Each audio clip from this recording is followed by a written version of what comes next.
about his parents than anything else. He just can't seem to disobey his mother.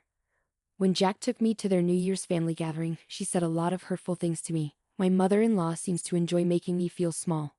She criticizes me about not having a boy, but also about other things. She treats me like a servant, making fun of me in front of everyone.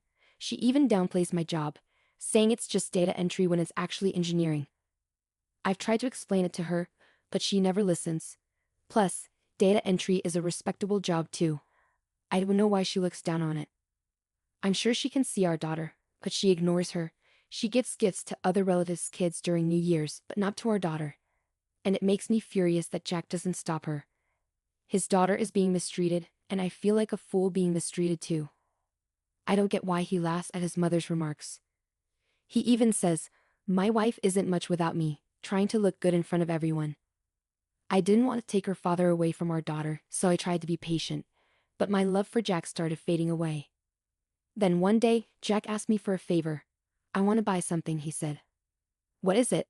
I asked. "A car," he replied. I was shocked. Jack never cared much about cars or anything like that. "Why all of a sudden?" I asked. "I just thought it'd be nice to have something new, you know. I drive to my parents' house a lot, so I thought it'd be good to freshen things up. But we live near a supermarket. I don't drive much. I'm not into cars, so I thought you should decide. You'll be the main one using it anyway." Jack looked pleased and then added with a hint of apology, "Oh, one more thing. I'll choose the car and I'll let you pay for it."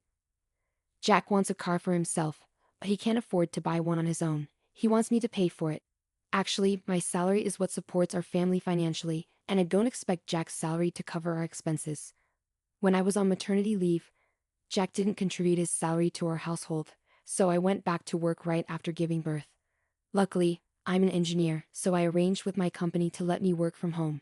I work while taking care of our daughter. When she was little, I felt it was selfish of Jack to spend his leftover money on himself and then ask me to pay for a new car. But when he's in a good mood, he often helps out with our daughter, so I decided to go along with it. "Okay, are you sure?" I asked. "Thank you," Jack replied happily, already looking at car catalogs and browsing the internet.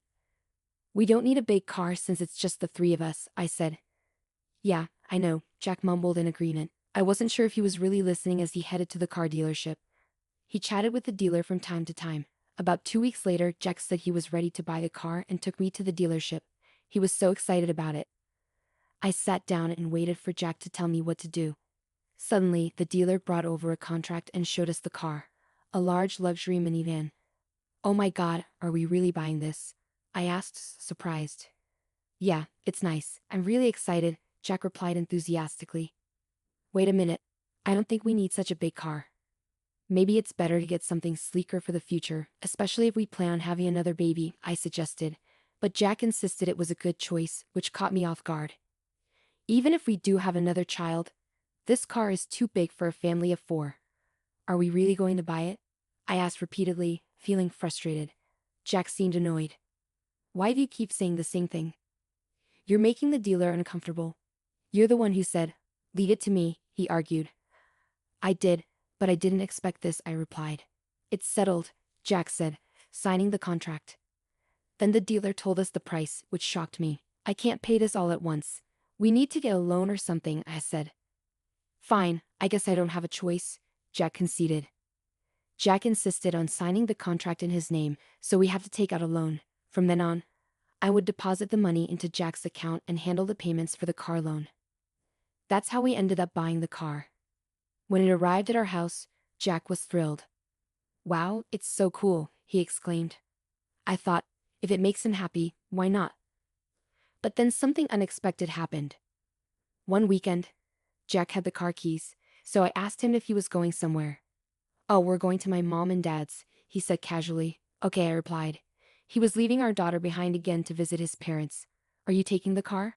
I asked, and to my surprise, Jack happily said, "Yes, I've decided to give the luxury car you bought to my parents as a gift." "What? Mom and Dad are happy with it?" I protested. "Well, I'll drive you in it every time we go out," he reassured me.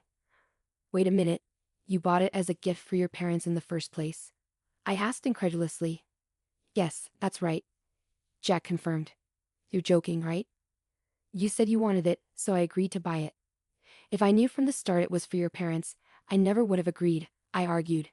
Too late now. It's in my name, and I can do what I want. If you disobey me, I'll divorce you, Jack threatened. Divorce. At that moment, something inside me that had been holding me back collapsed. I had my issues with Jack, but I always held back from considering divorce because of our daughter. Even though Jack always prioritized his parents over us, I believed he still cared about his own family, me, and our daughter.